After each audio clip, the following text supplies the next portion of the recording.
अस्सलाम वालेकुम dear students. आज का हमारा टॉपिक है रिसाइकलिंग ऑफ वेस्ट।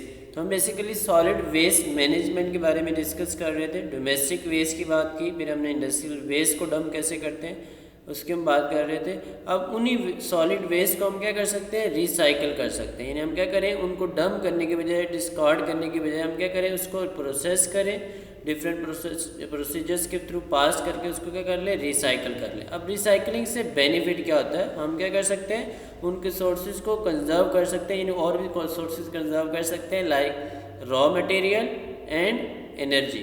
यानी रॉ मटेरियल और एनर्जी के सोर्सेज हम क्या कर सकते हैं, रिसाइकलिंग के प्रोसेस के थ्रू कंज्यूम होने से प्रिवेंट कर सकते हैं।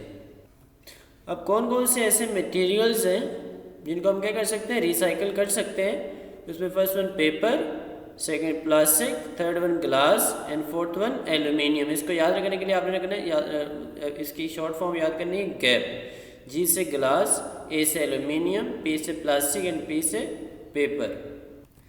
पाकिस्तान में जिसको सबसे ज़्यादा रिसाइकल किया जाता है वो है न्यूज़पेपर। न्यूज़पेपर को हम क्या कर सकते हैं, बार बार रिसाइकलिंग प्रोसेस के थ्रू क्या करते हैं, पास आउट करते हैं। तो उस वजह से क्या होती है, उसकी कलरिंग गैस वगैरह उसमें से एलिमिनेट होती रहती है, ब्लीचिंग एसिड उसमें से रिमूव होता रहता है, ऑर्गेनिक सॉल्वेंट उसमें से रिमूव होता रहता है। तो जब न्यूज़पेपर को बार बार रिसाइकल करते हैं तो इनमें से ये क्लोरीन, ब्लीचिंग एसिड्स और ऑर्गेनिक सॉल्वेंट्स, उनकी अमाउंट कम होती जाती है as compare to original newspaper. यानी as compare to original paper. यहाँ पे बुक के अंदर जो वर्ड यूज़ किया गया वो वर्जन न्यूज़पेपर का वर्ड यूज़ किया गया। तो वर्जन न्यूज़पेपर मीन क्या होता है, जो सबसे अच्छी क्वालिटी का, यानी जिसमें जो फर्स्ट टाइम जो पेपर यूज़ किया गया होगा अच्छी क्वालिटी का, या आप ऐसे कह सकते हैं सबसे अच्छी क्वालिटी का जो न्यूज़पेपर होगा उसको आप वर्जन न्यूज़पेपर कहेंगे। अब अगर आप बार बार न्यूज़पेपर को रिसाइकिल कर रहे हैं, उनके अंदर उन कंपाउंड्स की अमाउंट कम होती जा रही है, तो उस वजह से उसकी जो वाइटनेस होती है वो कम हो जाती है। तो वाइटनेस को इम्प्रूव करने के लिए हम क्या कर देते हैं, उसको न्यूज़पेपर को क्या कर देते हैं, ब्लेंड करते हैं, यानी मिक्स कर देते हैं, एक तो ओरिजिनल न्यूज़पेपर के साथ यानी वर्जन न्यूज़पेपर के साथ, और उसके साथ कभी कभी हम क्या कर देते हैं, पेरोक्साइड्स या हाइड्रोसल्फाइड्स को ऐड करते हैं ताकि हम क्या कर सकें, वाइटनेस को इम्प्रूव कर सकें। और इसके अलावा हम क्या करते हैं, रिसाइकलिंग प्रोसेस में होता क्या है कि हम मैक्सिमम न्यूज़पेपर को 5 टाइम रिसाइकिल कर सकते हैं। यानी क्या कर सकते हैं, 5 टाइम रिसाइकिल कर सकते हैं। Very important objective. तो 5 टाइम से ज़्यादा क्यों नहीं रिसाइकिल कर सकते, उसकी रीज़न ये होती है कि इसके जो फाइबर्स होते हैं, फाइबर मीन क्या होते हैं, जिससे ये बने होते हैं थ्रेड लाइक स्ट्रक्चर से, वो ऐसा ऐसा क्या होते जाते हैं, शॉर्टर हो जाते हैं। तो शॉर्टर होने की वजह से ऐसे इसकी क्वालिटी लो होती जाती है। तो मैक्सिमम जो न्यूज़पेपर होता है उसको हम क्या कर सकते हैं, 5 टाइम रिसाइकिल कर सकते हैं। उससे ज़्यादा अगर हम करेंगे तो इसका पेपर इतनी लो क्वालिटी का हो जाएगा कि वो काम यानी उस पर लिखने के काबिल नहीं रहेगा। अब हम प्रोसेस की बात करते हैं कि रिसाइकलिंग प्रोसेस किन स्टेप्स के अंदर कंप्लीट होता है। तो इसके 3 स्टेप्स हैं major one. First one is reprocessing, second one is depolymerisation and third one is transformation.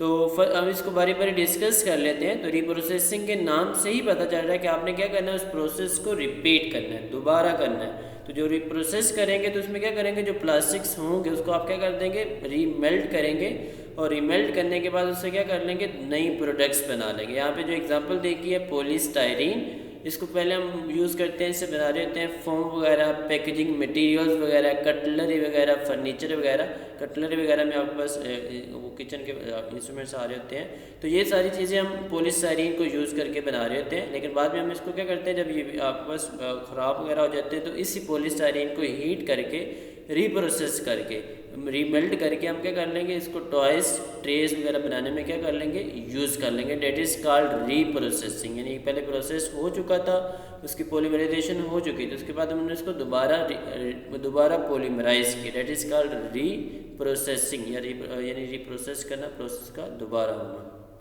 Second step है डीपॉलीमराइजेशन। तो डीपॉलीमराइजेशन में हम क्या करेंगे, नेम से आपको आइडिया हो रहा है कि जो पॉलीमर है उसको हम क्या कर देंगे, ब्रेक कर देंगे, उसको अपने ओरिजिनल कंपोनेंट्स में कन्वर्ट कर देंगे।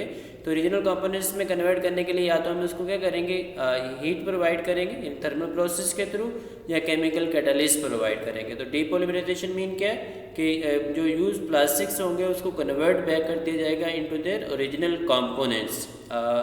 सर यहाँ पे जो एग्जांपल एक्सप्लेन की है, पॉलीइथाइलीन टेरिपेथलेट आपके पास, ये एक्चुअल में प्लास्टिक्स हम यूज़ करते हैं मोस्ट कॉमनली बॉटल वगैरह बनाने के अंदर, और इसके अलावा फाइबर वगैरह बनाने के अंदर, क्लॉथ्स वगैरह बनाने के अंदर इसको यूज़ किया जा रहा होता है। अब इसको हम क्या करेंगे, थर्मली डीपोलिमराइज कर लेते हैं in the presence of catalyst, और उसके जो फिर ओरिजिनल कंपोनेंट्स में कन्वर्ट कर लिया जाएगा।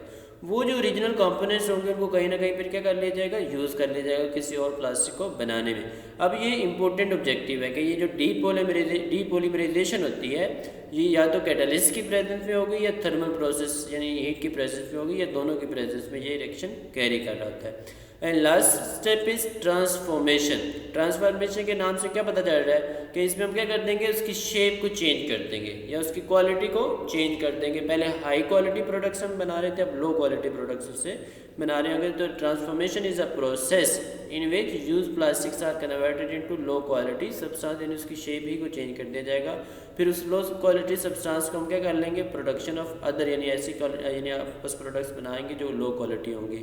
पॉलीइथाइलीन एग्जाम्पल है, इसको हाई टेम्परेचर पे हम हीट करेंगे तो ये अपने मोनोमर में कन्वर्ट हो जाएगी, और इन मोनोमर्स को फिर हम क्या कर लेते हैं, लुब्रिकेंट्स के फॉर्म में यूज़ कर लेते हैं। लुब्रिकेंट्स क्या होगा, इसकी लो क्वालिटी के फॉर्म में होगी। तो ये था बेसिकली हमारे पास रिसाइकलिंग प्रोसेस। तो रिसाइकलिंग प्रोसेस के 3 स्टेप होते हैं।